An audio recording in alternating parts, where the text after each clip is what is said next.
À l'émission d'aujourd'hui, nous recevons Dara Gagic en studio qui viendra nous parler du relais pour la vie qui aura lieu la semaine prochaine. On vous parle aussi d'une nouveauté Tim Hortons qui fait jaser. De plus, il sera aussi question de la marche en talons hauts qui aura lieu ce soir à Castlemilne. Chers Dynamo, c'est aujourd'hui le mercredi 15 mai 2019. Bienvenue à En Bref.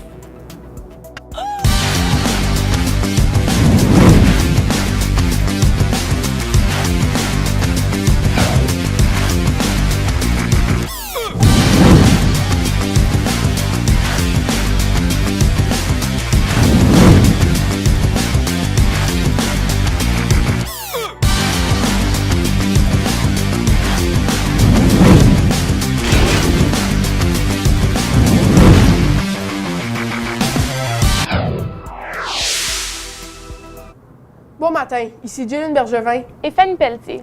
C'est ce soir que prendra place la 10e marche en talons hauts en guise d'appui aux femmes victimes de violences et d'agressions sexuelles. La marche des hommes de Prescott Russell aura lieu de 18 à 20 heures au 666 rue principale à Castlemilne. En plus de financer une activité de prélèvement de fonds pour le centre Nova, vous pouvez aussi gagner des billets de voyage gracieusement offerts par WestJet. On invite donc les garçons à former une équipe et se présenter à l'événement avant 18 h cet après-midi sur la rue principale près de la Banque Royale. Il en coûte 5 $ seulement pour la location des souliers. Pas des finissants et des finissantes. Voici une excellente nouvelle du comité. Cette année, grâce aux excellentes levées de fonds organisées par les élèves du comité, tous les finissants et les finissantes recevront leur billet de balle gratuitement. De plus, le prix pour les invités sera de 42 $ seulement. La vente débute ce midi devant le secrétariat et se poursuivra tous les midis jusqu'au 31 mai. Pour plus de détails, consultez les membres du comité de balle. Équipe technique. Avis à tous ceux et celles qui aimeraient faire partie de l'équipe technique l'an prochain, sachez qu'il y aura une courte réunion demain midi au local D149. Soccer Filles Junior. Il y aura une importante réunion pour l'équipe de Soccer Filles Junior à 11h20 au gymnase. Soyez-y!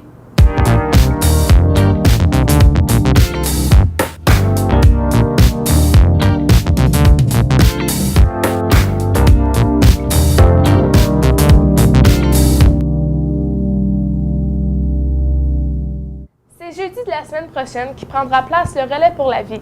Afin de nous donner un aperçu à savoir comment vont les préparatifs, on reçoit ce matin Dara Gagic du gouvernement des élèves.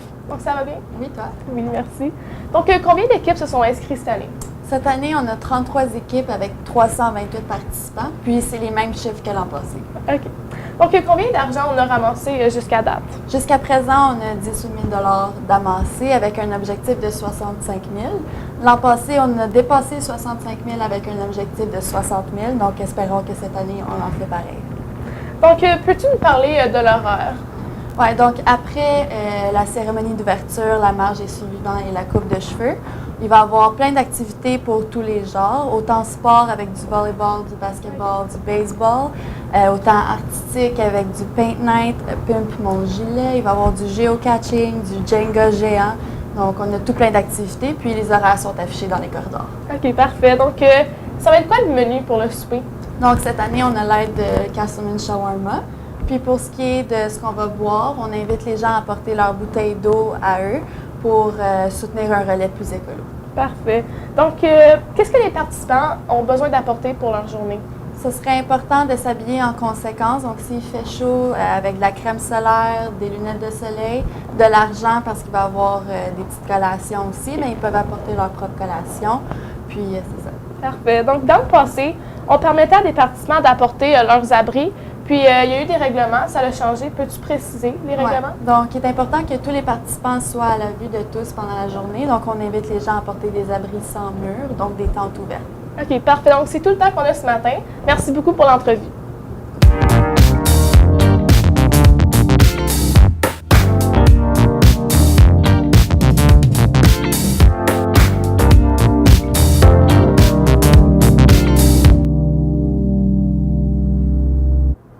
À la météo, nous aurons droit à du temps partiellement ensoleillé, avec un temps maximum de 14 degrés. Côté emploi, le CSD-CO est à la recherche d'élèves disponibles pour combler des postes en entretien ménager et soutien administratif au cours de l'été. Bénévolat. Pour plusieurs occasions de bénévolat s'offrent à vous, chers Dynamo, pour compléter vos 40 heures de bénévolat. Voir Mme Anne Legault pour en discuter. Tim Hortons annonçait lundi le lancement d'un nouveau couvercle qui réduit les fuites lors de la consommation de ses breuvages. Il faut cependant dire que cette nouveauté ne fait pas l'unanimité chez les écologistes. Greenpeace Canada estime que ce nouveau couvercle ne résout pas le problème des déchets plastiques. Au lieu de travail durant 2 ans au développement d'un nouveau couvercle en plastique à usage unique, Tim Hortons aurait dû donner la priorité au développement de produits qui ne contribuent pas à polluer nos communautés avec davantage de plastique. Introduire un nouveau couvercle en plastique à l'usage unique n'est pas une solution écologique selon Greenpeace. Le nouveau couvercle est décoré d'une feuille d'érable en relief. Il est composé de polypropylène. Il pourrait être retourné à tous les restaurants Tim Hortons et est accepté dans 95% des programmes de collecte de recyclables au Canada. Eh bien, c'est ainsi que prend fin l'émission En Bref ce matin. Encore une fois, sachez que vous pouvez visionner nos émissions sur notre chaîne YouTube à tout moment. Merci pour votre fidélité. Bonne journée à tous et à tous.